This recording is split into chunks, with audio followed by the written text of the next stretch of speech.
शिक्षा हमर अधिकार है, शिक्षा ले बनथे संस्कार है। चलो जुर मिल के नोनी बाबू मन, शिक्षा जिंदगी के आधार है, शिक्षा जिंदगी के आधार है। स्कूल चलो, स्कूल चलो, स्कूल चलो।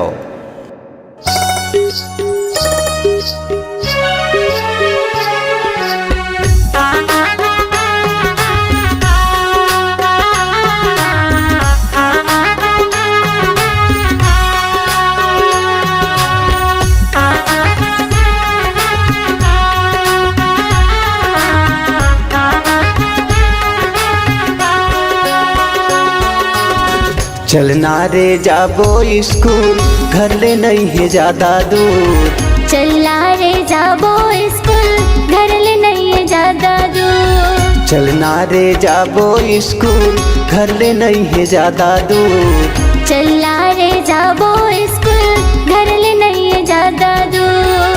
पढ़े के खर्चा सरकार देहिना, पढ़े के खर्चा सरकार देना। जिनकी ला हमर संवार देहिना, जिनगी ला हमर सवार देना।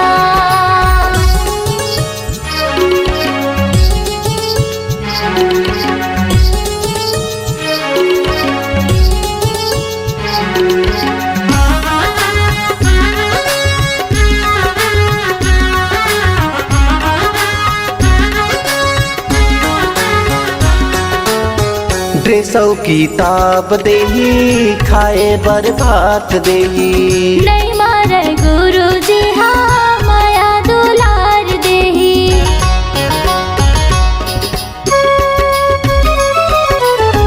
नोनीला साइकिल देही, सबला स्टाइफन देही। हो ही जरूरत जनला रहे बर हॉस्टल देही।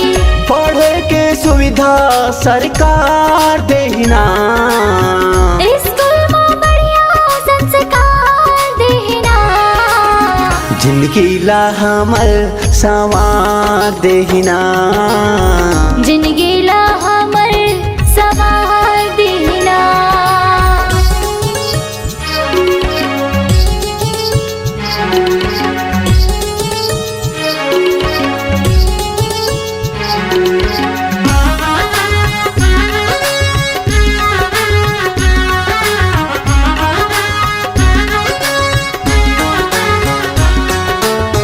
पढ़े के रीति बन गे, नवा शिक्षा नीति बन गे।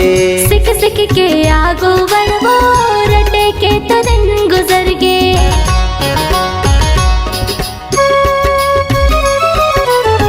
खो खो कबड्डी के रम, आनी बानी खेल खेलबो। समग्र शिक्षा अभियान चलत है, नहीं है काहे के संसो।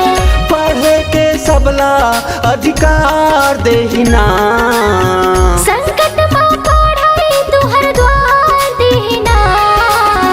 जिनकी ला हमर संवार देहिना, जिनगी ला हमर सवार देना।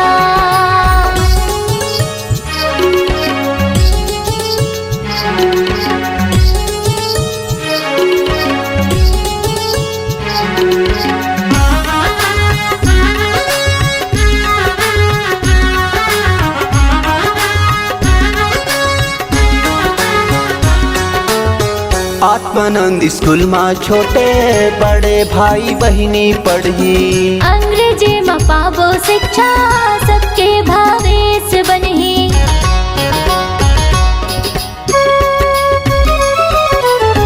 डॉक्टर इंजीनियर बनबो, एसपी कलेक्टर बनबो।